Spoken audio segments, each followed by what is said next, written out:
and welcome to a glorious morning here in Barcelona. And it is, of course, round 8 of the FIA World Rallycross Championship. And we're coming to you live from the pre-grid, and it's actually a pretty quiet pre-grid at the moment. It's a little bit earlier here in Barcelona, certainly than yesterday. Temperatures a little bit cooler. We did see some strange track evolution yesterday. Indeed, it seemed to get slower rather than quicker.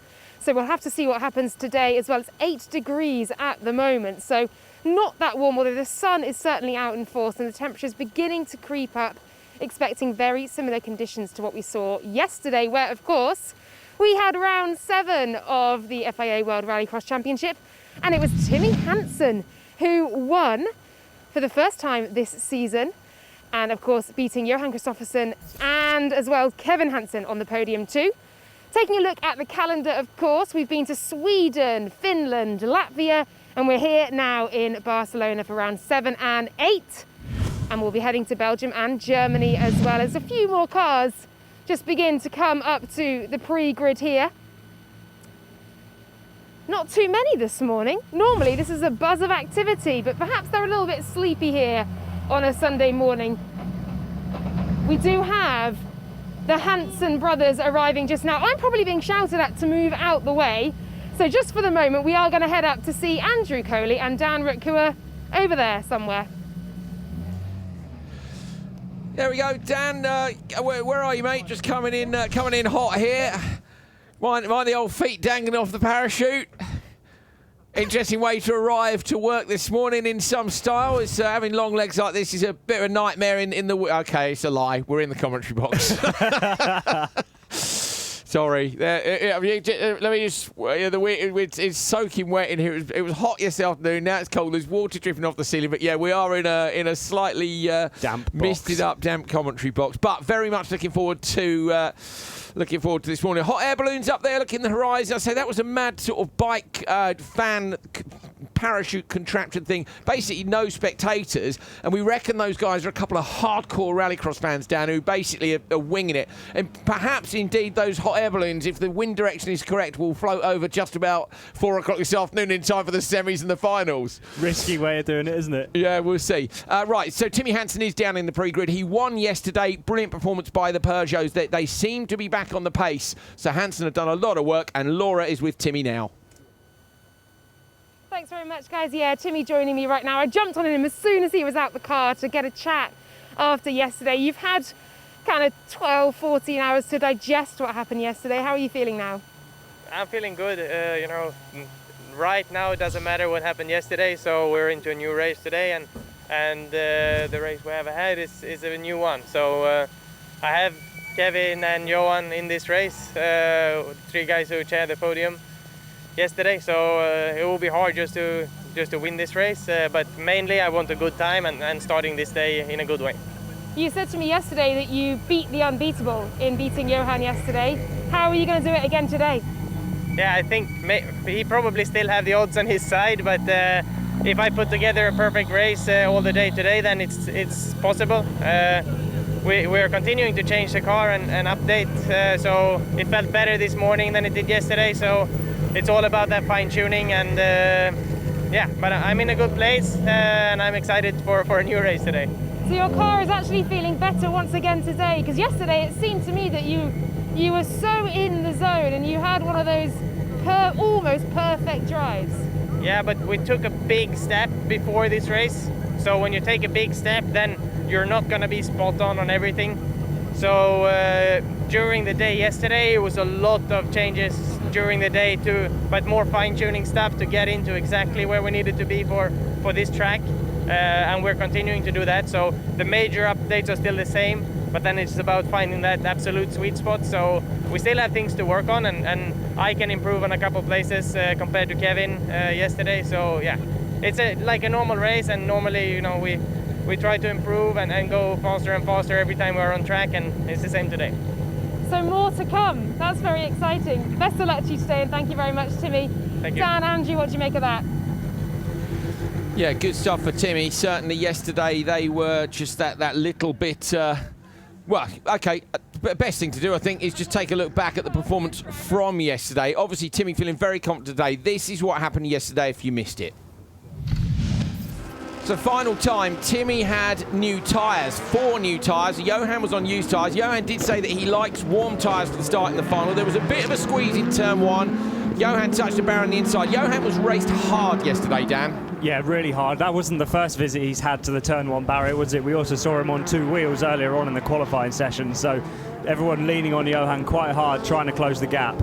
So Timmy Hansen jokered. I spoke to Kenneth this morning. He said he thought it was lap 3. Apparently he was on his knees up in the spotters area. One of the engineers said, you were on your knees. He said, my voice is not so good. I said, why? He said, because I was screaming so much. But Timmy also, and Susan this morning, they said it was just one of those days where Timmy really got the bit between his teeth.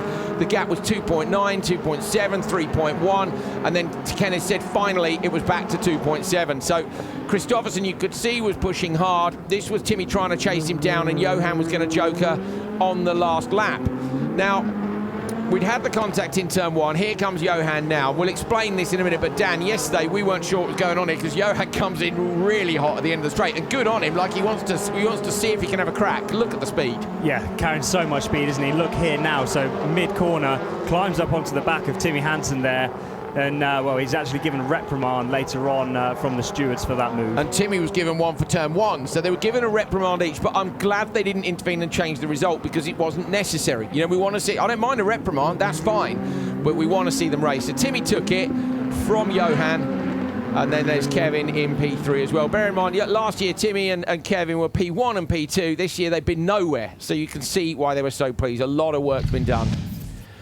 Now, last night, I then got a message from Mattias and from Johan. They'd all gone back and watched some stuff from during the day. Now, Johan had watched the final. You'll remember, often if a driver pulls up alongside somebody after a race, it's to let them know they're not too happy. So Johan messaged me, and bless him, he'd actually pulled up alongside Timmy to apologise for running into him in turn 8, and we can take a look at that now. Now, what Johan didn't know is that his front bumper was missing. So Johan, without the front bumper, he said, I wanted to let Timmy know I was there, so I wanted to give him a nudge and apply the pressure in the last couple of corners. But you can see without the front bumper, his wheel grabbed the rear of Timmy and lifted the car up in the air. And Johan went alongside Timmy to congratulate him and apologise for turn 8. And then when he was sitting in the car at the end, he wasn't cross, he was waiting for the temperatures to come down. So, you know, we always do our best, and what I love about this series is that the drivers are willing to send me a WhatsApp in the evening and go, this is what happened. They also tell us some stuff we can't always tell you guys, which is a shame. We'll save it for the book. But it was great. And I say, what was another brilliant race between 2 world champions. You saw how much Johan likes a good race at Sweden earlier this year, and I think we saw how much he enjoyed a good race yesterday with Timmy. You know, who's going to be on the pace today? Ekström said that the car wasn't quite right yesterday. We know he had start issues, and I think today will be pretty close. So round 7 done and dusted. Let's have a look at the drivers' standings after yesterday's efforts. Johan Kristoffersson at the top of the table on 193, ahead of Ekström on 168. So that gap is heading up towards 30 points, and obviously if it gets there, then he's a whole event clear with 3 events to go, including today. Ekström P2, Hansen, Timmy up to 3rd, Niklas Granholm down to 4th, Kevin Hansen up to 5th, Larsen down to 6th. Then Bakkerud, Scheider. We can take a look at the lower end of this as well. Timosjanov, Markland, Sabo, Rutkanen, supposed to be here this weekend, unfortunately not. Doran had a better day yesterday. Rennie Munich's not here this weekend. Mandy August is standing in for him. And then Shishrit and Kaliokowski. Let's have a quick look at the team standings before we go racing. You can hear some pre-starts happening already. KYB, Team JC, yesterday, because of Larsen's issues, didn't make the semis. Enzo Eid then withdrew, stuck him in. Still didn't quite go his way. And Timmy Hansen, Kevin Hansen, of course, both on the podium. So that gap has come down a bit. Then GRX Teneco in 3rd. I think it's a 2-horse race at the top there. Now that the Hansens have got the 208 back on the pace, could be very interesting indeed with these final few events. Take a look at the track here, the Circuit de Barcelona, Catalunya. You can see the famous red paint on that shot there. Go on Google Maps and you'll be able to see exactly where we are. We've been coming here every year, I think, of the World Rallycross Championship. Maybe not the first year, but my memory is not so good. We used to start over by the Joker lap. Now we're starting on the F1 back straight. So the first corner is a hairpin left, up the hill, round the right, onto the loose. Super slippery in that long right-hander. Over the jump, then it's Joker lap and around the fast end and a couple of chicanes just towards the end of the lap. There it is. The track's very damp this morning. You can see it looks a very dark brown colour, and that lightens up as the day goes in and rubbers in. We're not going to see any dust, but I think we are going to see track evolution in Q1 this morning. So let's get cracking. Race 1, Q1. On the inside, we've got Ollie Bennett, then it's Timur Zyanov, Enzo Eid, and Robin Larsson.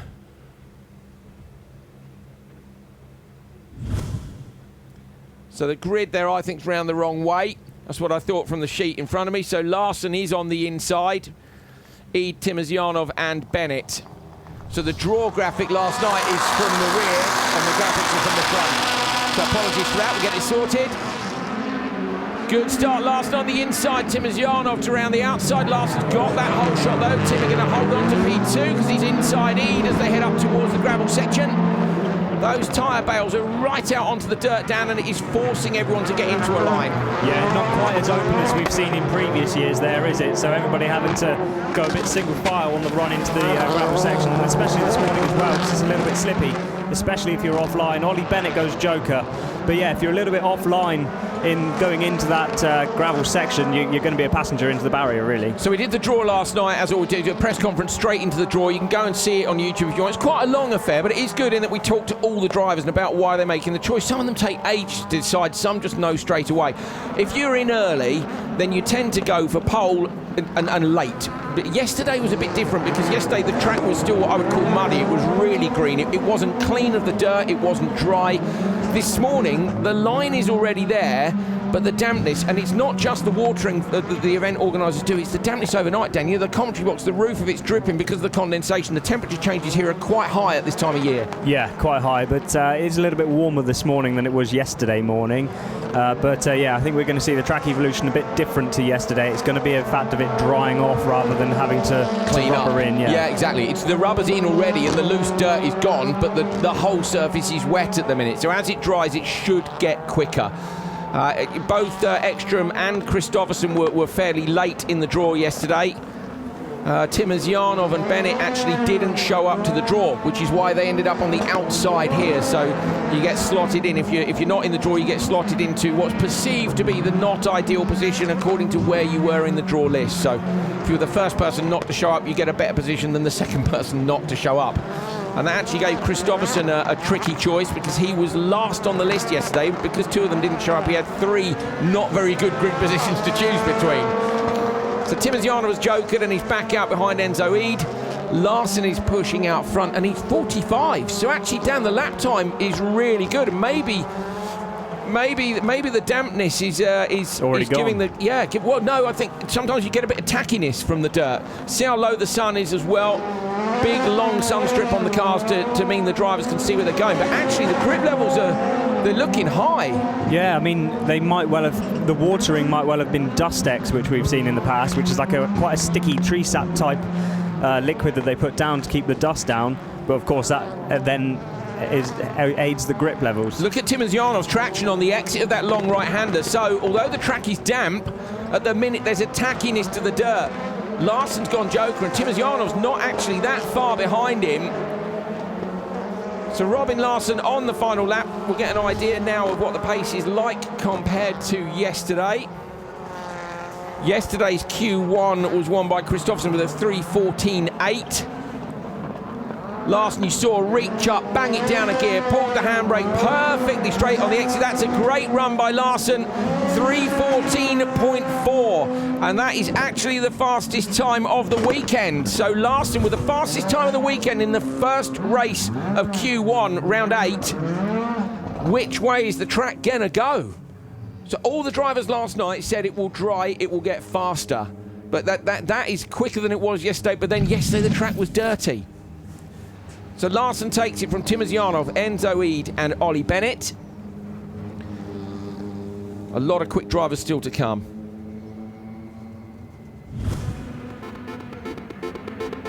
Great start by Larsson and Timur Zyanov. Eid ducks in behind. Bennett had tried to get, I think, in across. Good move from Ollie, to be fair, hoping they're going to go deep, but didn't pay off. And we saw Ekström yesterday with his bad starts, kind of had to give that up.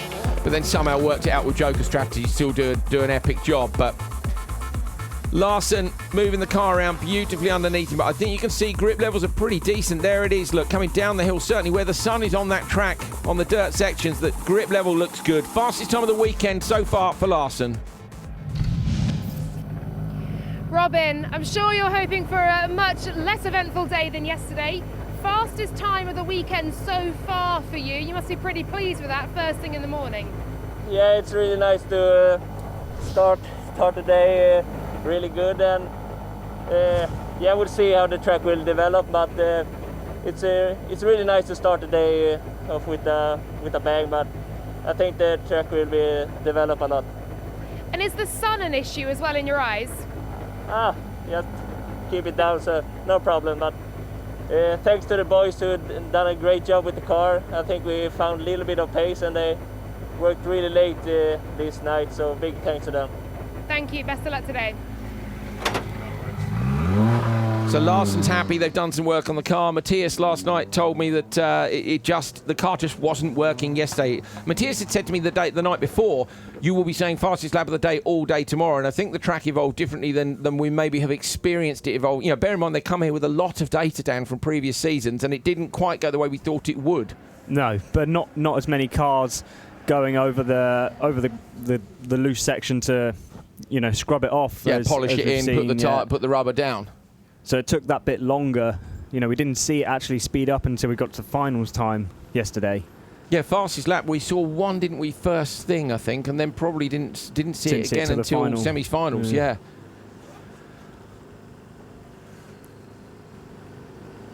Kristoffersson in the background with the long start procedure. You might just hear it.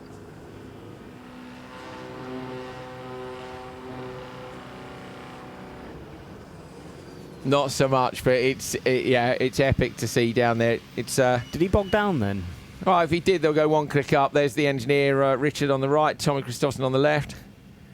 So they've got the. I think Tommy might have. I've either got the live stream or live timing up. Hey Tommy, if you're watching, but they'll use it because they can see obviously from the TV pictures what's going on in parts of the circuit they can't see, but with a slight delay, and that's not enough for those guys. It's got to be bang on. Race 2 on the line. Let's have a look. On the inside, Kevin Hansen. Then it's Patrick Guillaume, Timmy Hansen. And on the outside, Johan Kristoffersson. Bad grid draw yesterday. He was last on the list. Actually chose third from last due to the no-shows. But not where he wants to be. We know how quick Johan is off the start. But we know that the Hansen squad have been working really hard on starts, traction, drivability, everything. So who's going to get the revs bang on this morning? Good start on the inside for Kevin Hansen. Patrick Guillaume's gone backwards, 3 cars wide. Kristoffersson going to try the cut. Back gets up the inside, and Timmy straight away aggressive on the throttle to make that stick.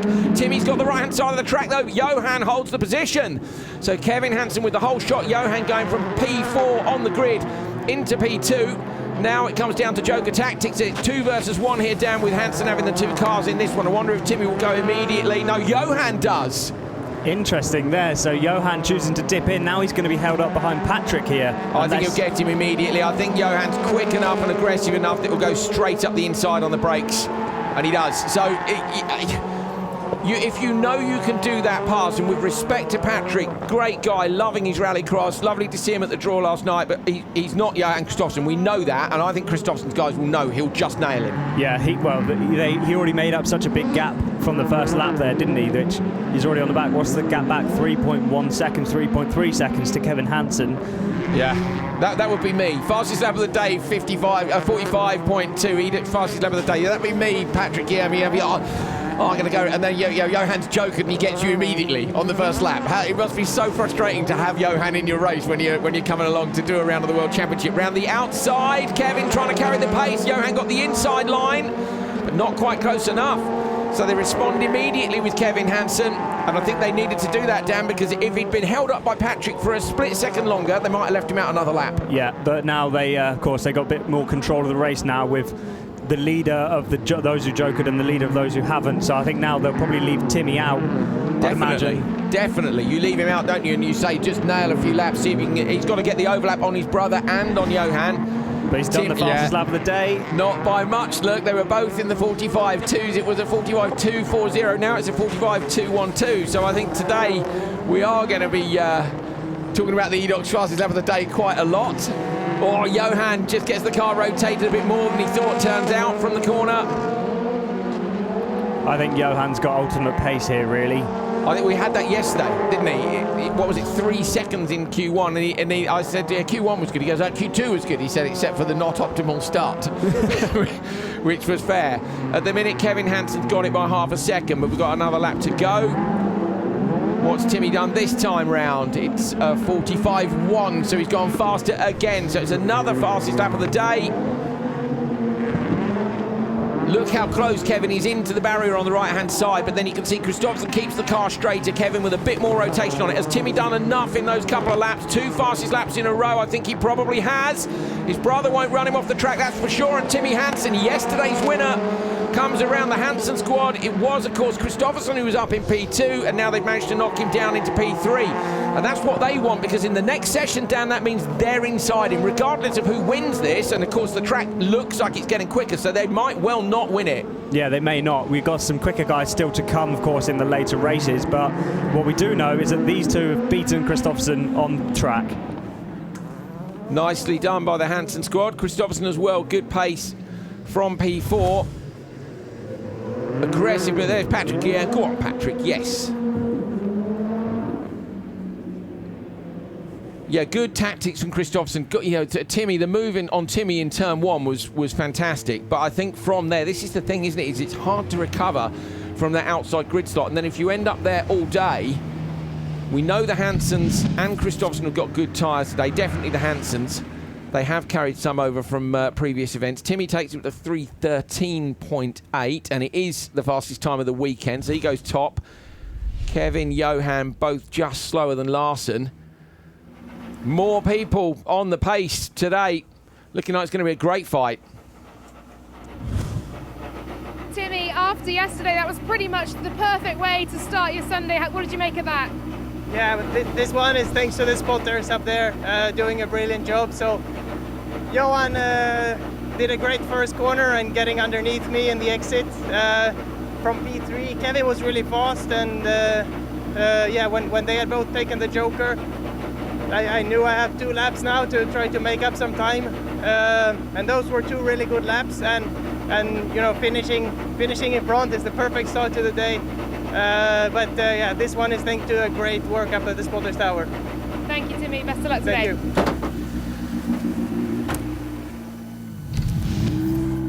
Watch Johan off the start here on the outside. So Kevin and Timmy both got an equal start, to be fair to the Polo, but look at that. He's aggressively on the throttle way before the apex to make sure he's 100% up the inside. And although Timmy had the right for the loose, he had to give it up because the kink was enough to just drop him back. Yeah, and for me, I think the Polo, Johan didn't actually get the start. I think the Hansens were quicker off the line than him, and he knew that straight away, clocked it, went up the inside.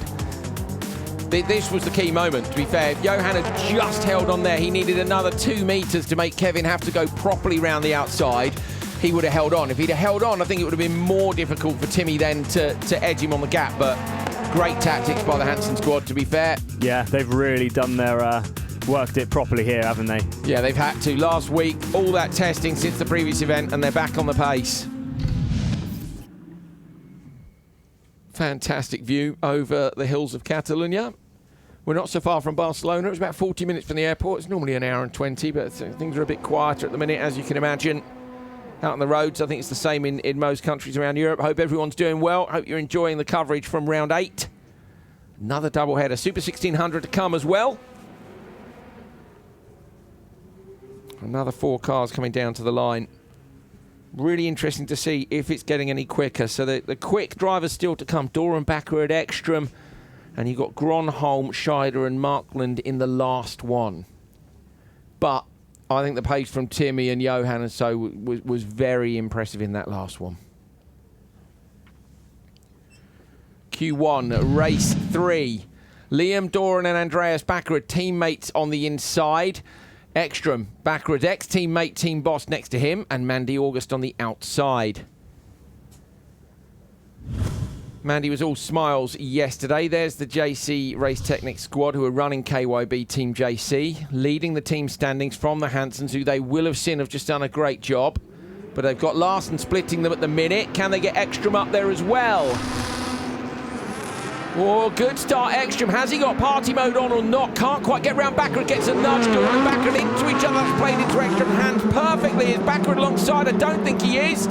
So it's Ekström from Bakkerud, and Mandy August has got around Liam Doran as well. That Bakkerud was joking last night about how Liam's going down in turn one. I mean, they're always a bit bants, those two, anyway, in the draw. But, yeah, to be fair, they didn't give each other a lot of room there. Yeah, not quite sure they've got their teamwork dialed quite as much as the Hansens there, have they? But definitely not.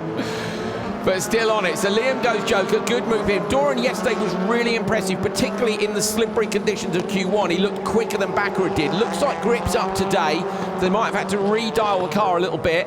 Bakkerud won't mind following Ekström either, I don't think. Particularly if you see the pace of Larsen from the first race. If the track's getting quicker, Larsen's pace was quick, and I'd expect Ekström to be similar. Handbrake into the hairpin at the bottom of the hill for both of them. Let's see the lap time, 44.8. Mattias Ekström first lap, so that's fastest lap. There we go. There's your confirmation.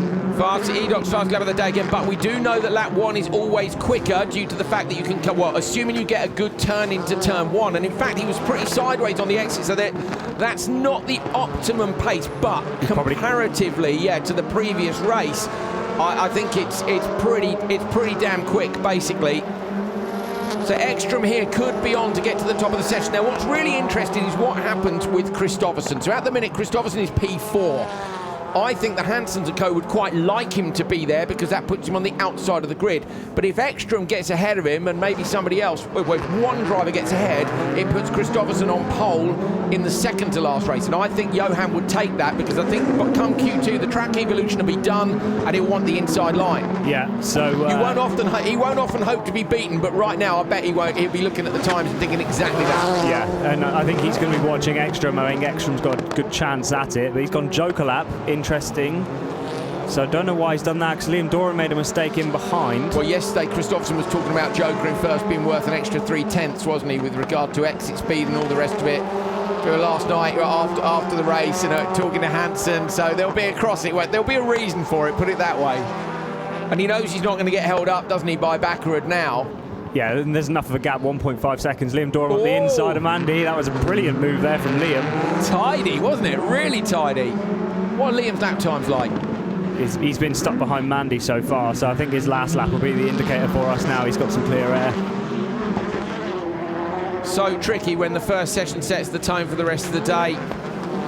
Got to get it right.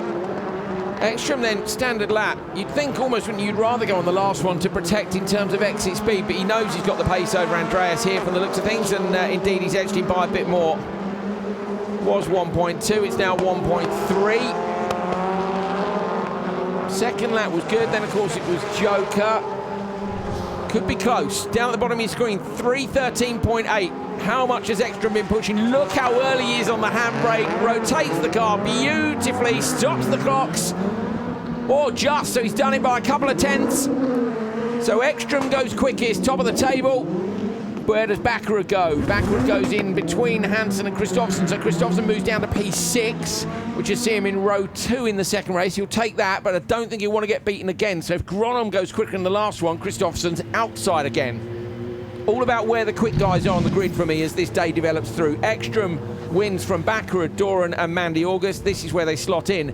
Ekström fastest, so you've now got a JC car, then a Hansen car. JC, Hansen, Bakkerud up there again, so it's a better weekend for the McGann. Kristoffersson down in 6th place, so where will he end up come the end of the session? One race left to go, but Ekström fastest so far. The car's looking way more dialed than yesterday. Good morning, Mattias. That's probably exactly what you wanted after a tough day yesterday. Quickest so far as well. How pleased are you with that? Yeah, no, I had a very good start. A small contact, I don't know, on the left rear, but then I had a decent run with one big mistake. But let's hope the others in Q4 are not having such a stress and hurry in the morning. They're still asleep. Thank you very much. Best of luck today. One big mistake Ekström said of his run. off the line. Look, comes out wide. It's Bakkerud who's on his inside. I mean, he turns in pretty harshly across him, but I think it's fair. And there's certainly nothing on the screen. That's just a rallycross start. What, did you spot his one big mistake? The thing is, for Ekström, a big mistake could be 5/100ths. Yeah, well, I don't know what it could be. Let's see if we can see anything. He's gone to the Joker lap there. Was there any mistake in the Joker? It could have been that he just missed an apex by 2 inches. But it will be, But I say that's the level these guys are all operating at. I'm just pleased to see a few more people operating at that level today. More wonderful views of the area.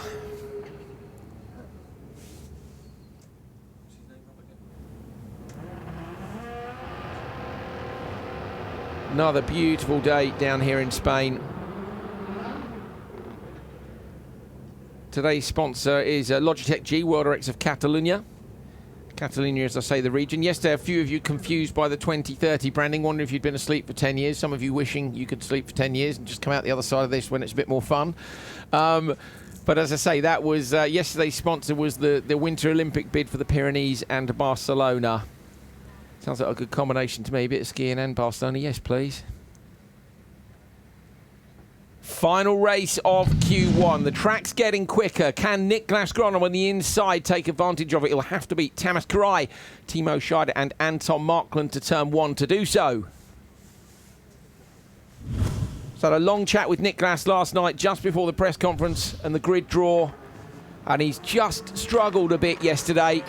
Really honest about it. Changed the car a few times, but yeah, then when he came up first, he never gets a good grid draw, and we were laughing. I said, this is a better start. He said, no, I don't know what to do, but he chose the last race inside, and he's got the start. So Gronholm has got the start, absolutely bang on the money. Now he's got to find that feeling in the Hyundai that he's had sometimes quite a lot last year and a bit this year as well. Got to get those lap times in and see how far up the table he can get himself. Get him with the quick guys at the start of the day, Dan. I think we'll see a good result for him here. He was the quickest in warm-up, but of course he was also the last out in warm-up, because when they go out for warm-up, they're in the order of where they start in the first qualifying race. So, it was evident at that point there was track evolution. But still he's in with the cars in the same order as they are now. And yeah, I mean, he's going to hope, isn't he, to get an absolute stormer here. I wonder what Kristoffersson will be hoping, because Kristoffersson's 6th. I say, grid slot 2, good. Grid slot 3, not so good. See what his first lap is now. He's a mistake in the hairpin. It's a mistake in the hairpin for Gronholm, 45.8. That's a second down on Mattias' first lap. Half of that would be that last corner. Yeah. But I don't think Gronholm's going to go quickest here, but I do think he'll want to be top 4. Again, ironically, probably he won't. He'd almost rather be 5th in some ways than 4th, but you want to be in with the quick guys. The last 2 races are probably okay, and the track evolution again, Q2 maybe not so bad. Always going to want to be up at the top, but that's a bad start against Ekström. Yeah, it is a bad start. I think he looks like he's got a little bit of understeer. We saw when he come into the long right-hander, turn 2 and 3, or 1 and 2 actually, when they come across the line again for the restart of the lap. But if you watch the front of his car, watch him here, see if he's able to get the rotation in this time on the handbrake. A little bit sideways, but then understeer on the way out again.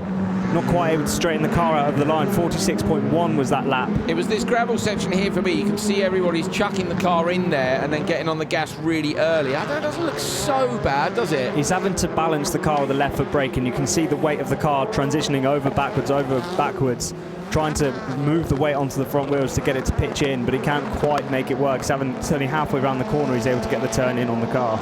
It's pretty close at the top. 3:13.5 for Ekström, 13.8 for Hansen, 14.4 for Larsen, 15.0 Kevin Hansen, 15.1, 15.4, so 2 seconds across the top 6. We know Gronholm lost a second on that first lap with a slight mistake in the hairpin. For me, I feel like Gronholm almost has to throw the car into the corners a little bit more, because he's struggling on the entry, isn't he? Like that run into the final corner hairpin, he's actually coming in quite straight compared to everybody else. Maybe he needs to play around with the weight, and here he goes sideways though into the Joker lap. Last lap, of course, Markland following him in. Look how early Ekström was on the handbrake into that hairpin, really early. If the grip's up, you can afford to do that. Scheider ahead of Markland, Scheider on the inside line, Markland outside. Scheider gives him a little nudge on the way down there. Anton tries to push in. Okay, well, that's going to cost both of them a bit of time. Scheider holds the position. Bit of door-to-door action there. Gronholm going to take it? 3:13.5 the target time. What's he done on those laps? Not enough. 3:16.3. It's only good enough for 8th place. So Timosjanov stays 7th. Kristoffersson is in 6th. So he's going to be one slot out from Bakkerud. Have to say, I think he can possibly beat them again off the line. So we're looking at this ahead to the next session because it's so key how the day develops. Gronholm wins from Scheider, Mark and the Karai. Ultimate pace not there though. He's in P8, just a little bit behind his teammate.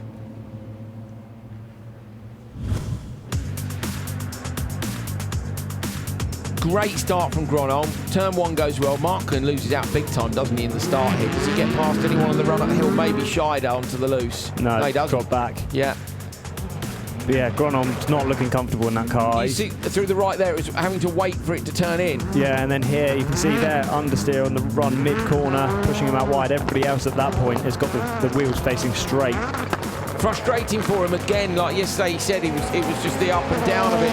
Is it feeling good, feeling bad, feeling good? This was the contact between Scheider and Mark, and fairly firm. Gronholm takes it, but it's only a P8, I'm afraid.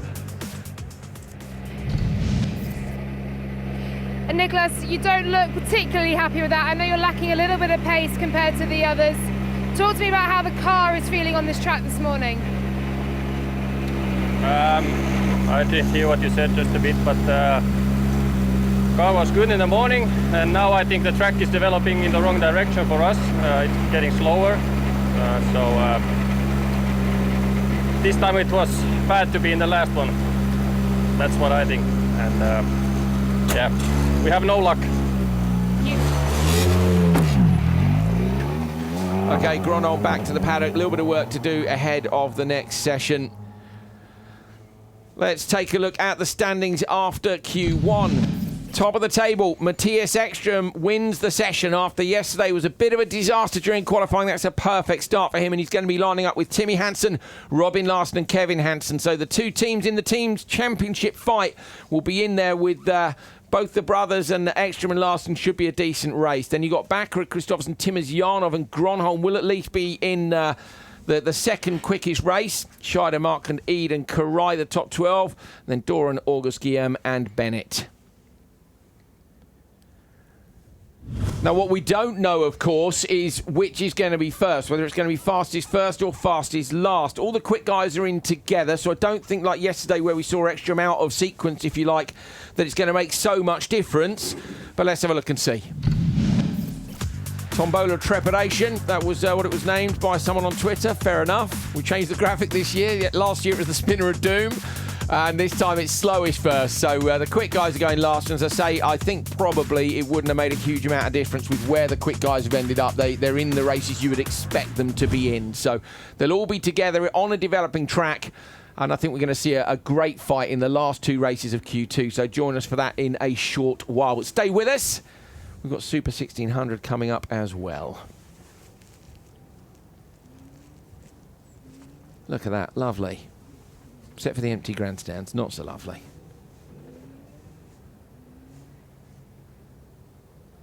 Tom's crane is high, isn't it? I think it's Tom's crane. Is it Tom's crane? Don't think that was from Tom's crane, the shot that we just saw. There we are, look. Second of Barcelona, Catalunya.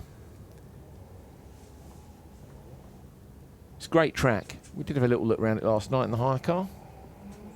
Slowly, of course. Hazards on. Super 1600 time. Yesterday, pretty hot competition. Spoke to Yuri Belevsky and Gergely Marton this morning. Just getting our grids ready for this. Quick paperwork swap up here in commentary.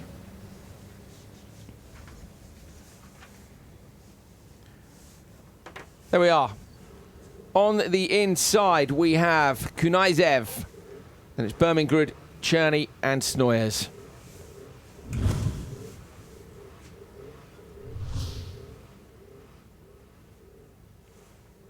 First Super 1600 race of the day. This is round 2 of their championship.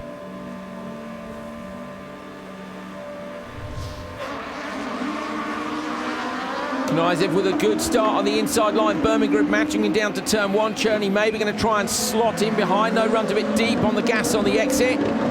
Knizev leading. Bakkerud in P2. So Jan Černý in P3 there in the Skoda Citigo. We saw yesterday some impressive runs in that little car. I love it. I do love the fact someone's taken a city car and turned it into a Super 1600. Černy's one of the top drivers in the Czech Rally Championship. Currently second in an R5 behind the Works team Skoda. He's had European and Czech titles in two-wheel drive cars, so very much a rally expert. Pirelli star driver and then moved into 4x4 as well, as in four-wheel drive, not off-road, so moving up from front-wheel drive to four-wheel drive machinery. So currently in R5, so doing a great job in rally, and Super 1600 moving across to Euro. He's also doing some Czech Rallycross races and Central European zone stuff as well, leading the standings in both of those. So Černý is no stranger to a bit of rallycross, but when you're going up against 5 Audis from Volland, it's quite hard work. Yeah, really hard work. They're effectively a works team, aren't they, Volland? Well, yeah, so interestingly, talking this morning to Gergely Marton yesterday was P2. And Marton, I said, do you share data? And he said, yes, it's key. He said it's a real part of the team, all 5 cars. He said, we'll go out in free practice and everyone will try something different. He said, although your settings might not suit you, we get information from all the cars. So yeah, you might take a setup that's maybe not exactly what you would go for, but then they'll look at all the data and compare it. But that's Volland, isn't it? Doing it sideways in on the handbrake for Černý. Just doing a good job of making these young drivers understand that working together can bring the team along, which is good prep when you're in a 2-car team at a higher level. Yeah, it really does help. I know when I was competing in RX2, I was up against the boys from OMSE, and I think they were running 2 or 3 cars, and I was running on my own. I only had my own data to gather, try different things, and I was trying something every single race. But you know, if you've got 4 or 5 cars like Volland has, you can try something on every car, find the thing that works, and you only take 1 session to do it. Whereas chasing it for a whole weekend is obviously not ideal. So really does help as well with like the V-Box sort of driver analysis stuff as well. They can all look at each other's data, see what lines work better, who's braking where, and you can pitch together the ideal lap. Černy's giving it the proper rally driver style in the background there. 10 inputs on the way into the hairpin. Proper crossed up, like it. Bakkerud having jokered, he's 4 seconds off the back at the moment. 2.9 is the gap between him and Černý. So Bakkerud will get past Černý, but it's I don't think he'll get past Knizev. Both of them joker on this last lap, so we're expecting Bakkerud to slot in between. Oh, it's closer to Knizev than I thought he might be. That extra exit speed carries Knizev past easily. Bakkerud was actually meant to be in an Alfa Mito this year with Paddock Racing, but that switched during the course of our enforced off-season, if you like. And I don't think he'd be disappointed to be in a Volland Audi instead. To say 5 of these Audis. There were 4 last year, weren't there? So it's an additional 1, I think. I believe so, yeah. Knizev going to take it over the line. Let's have a look at the times for Super 16. So it was 3:34.5 yesterday. Q1 was a 3:33. Q2 a 3:37 and Q3 was a 3:39, so it's right up there, but you'd expect that. Knizev actually qualified yesterday in 7th with a 4th, a 3rd and an 8th. I wonder if the track will continue to evolve, Dan. I think it probably will. I don't know, it's starting to look a bit dry out there. Snoyers is still actually finishing his race while we're looking at the replays, so definitely a problem there.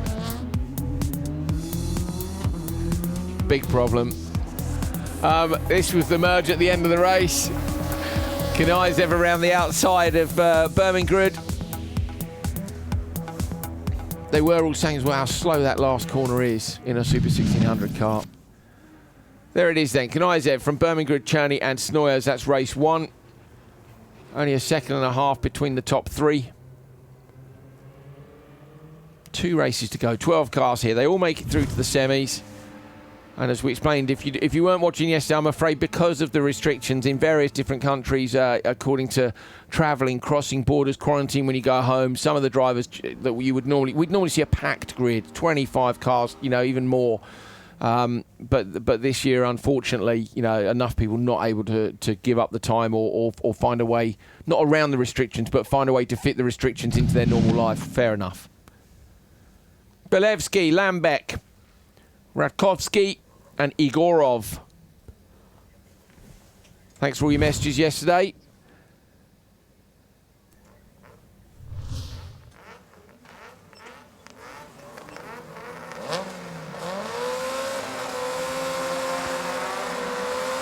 .240 odd horsepower from a front-wheel drive 1600 engine. Radkovsky, in fact, had a bad misfire in the final yesterday. It was a fair way off. Loses out there in the first corner to Belevsky, yesterday's winner. Seems like he's got that problem fixed now, though. Very much. Apparently, he dumped a load of oil in one of the sessions. I was talking to Rasmus Twommen, and then he said they dumped oil, and after that, nobody could get near it because it was in the last hairpin. The last hairpin, of course, is downhill on dirt on the turn in, then uphill on tarmac on the exit. Absolute nightmare in a front-wheel drive Super 1600 car. I think, they said it's kind of not boring, but it's so slow, that corner. You've just got to be super patient, Dan. Yeah, because, your driving wheels are the same ones that are doing the turning as well, so you don't quite have enough grip there to do both at the same time, do you? Not like a four-wheel drive car where you got the rear wheels pushing you as well. Yeah, also it's an interesting one to explain. If you say there's 100% of grip across the front, that's what you've got available is your 100%. But when you're on the brakes, if you're on the limit of the brakes, those tyres are doing 100% of the work on the brakes. If you then turn in, you end up with a locked wheel. Now on the exit of a corner, it's a similar thing. If you're already on the limit of grip as you're turning through the corner at 100%, you can't have any more throttle. So it's about percentage of throttle and grip, if you like, to make up that 100%. Yeah, you have to, as you're coming out of the corner, off the lock, on the power, try and balance it all in one. Yeah, I guess you kind of say there's 50% of the power and 50% of the steering angle. It adds up to the 100. But, so at one point you'll be on 100% steering, 0 throttle, and as you wind it out, you come around to 0 steering, 100% throttle. When you get over 100%, you're getting understeer, and it's not working in terms of grip. Yeah, I mean, with tyres, you have what do they call them? The grip circles, isn't it? Yeah. I remember having quite a geeky lesson from the Motorsport UK Academy. I've had the same one. Yeah. But we won't get into that now. It's a bit too geeky, I think. Yeah, send it. That's what you need to know. Yeah. Get out there and send it. Radkovsky has already jokered. So has Igorov behind. Belevsky looked 5.2 up the road from Radkovsky. 5.3 now. Yeah, I'd say Igorov has possibly got more pace than Radkovsky because he was 4 tenths off and he's now right in behind. Maybe that is 4 tenths anyway. You can hear the Cooper tyres protesting through the long left. The difference in line there, mind you, Radkovsky probably going slightly defensive. We think that chicane exit there is a little more open than it's been in the past, and it could be that the tyre bale is a foot further back. You're seeing cars bounce off the if you want to call it a bank, and it's not really. I mean, it's barely a berm.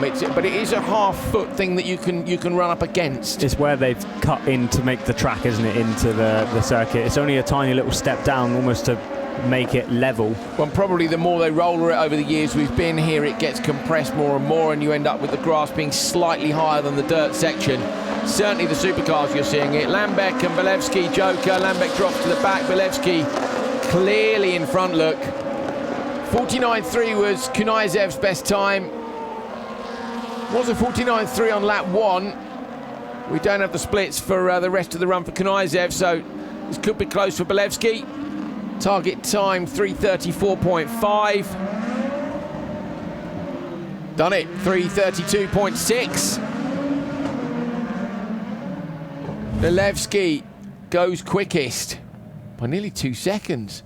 So it's the rest of the laps, isn't it? The first lap was pretty much identical. Belevsky, Radkovsky, Igorov, Lambeck.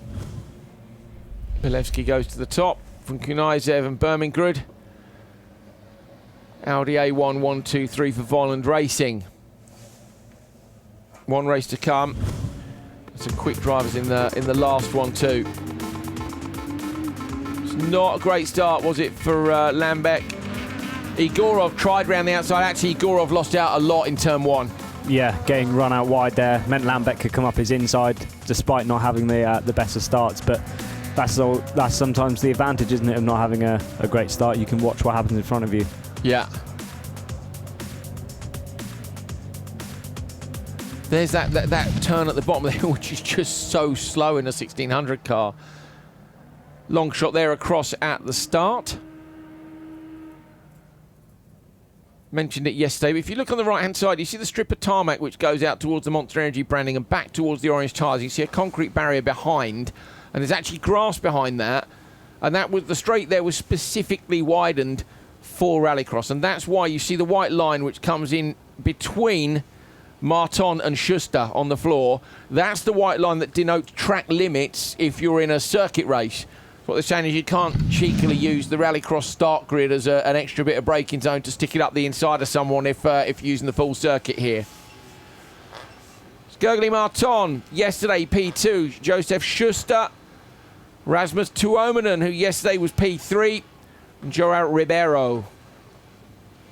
Ribeiro, the 3 times Portuguese champion. Tuominen, the RX Academy champion.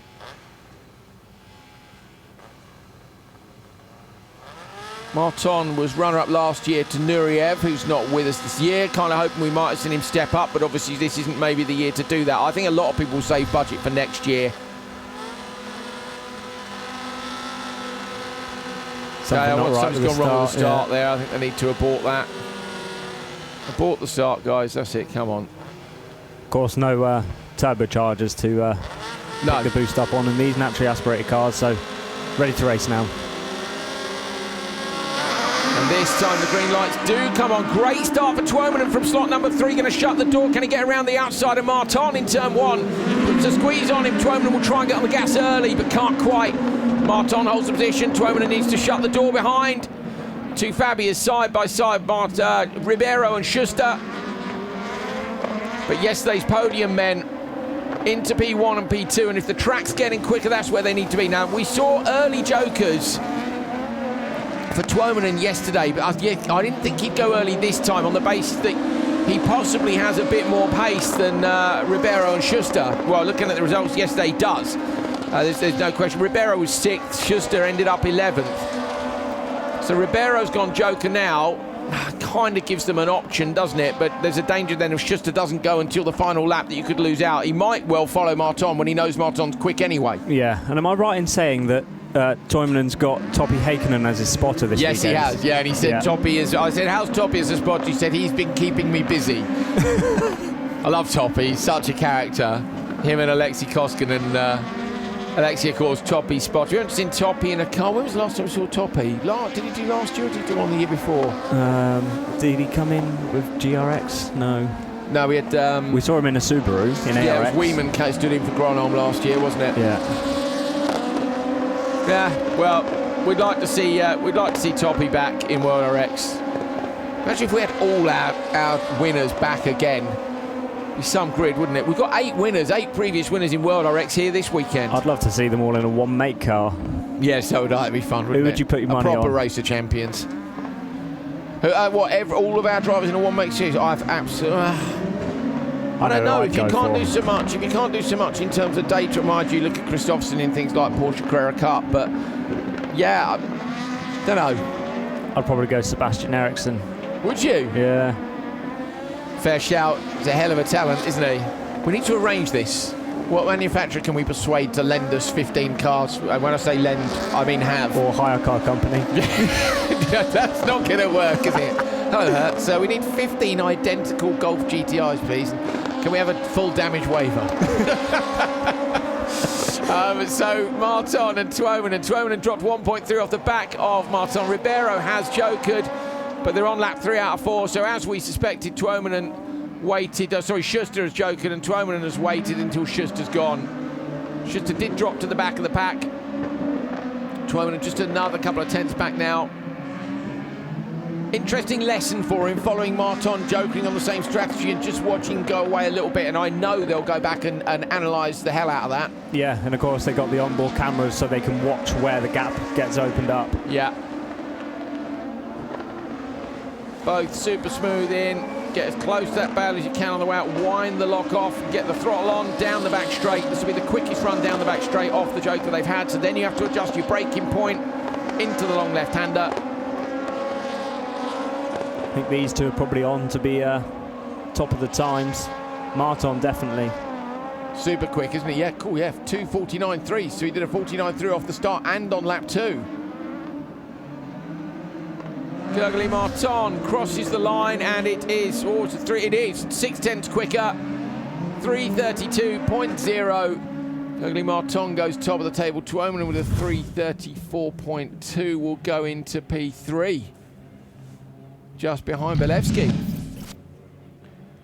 Martin, Tuominen, Ribeiro, Schuster, top of the table. Look at that, Martin, Belevsky and Tuominen, and that is your podium from yesterday, which was Belevsky, Martin and Tuominen. So the top 3 from yesterday, top 3 after Q1. That's going to see them in the same race in Q2 from round 2 of European Rallycross Super 1600.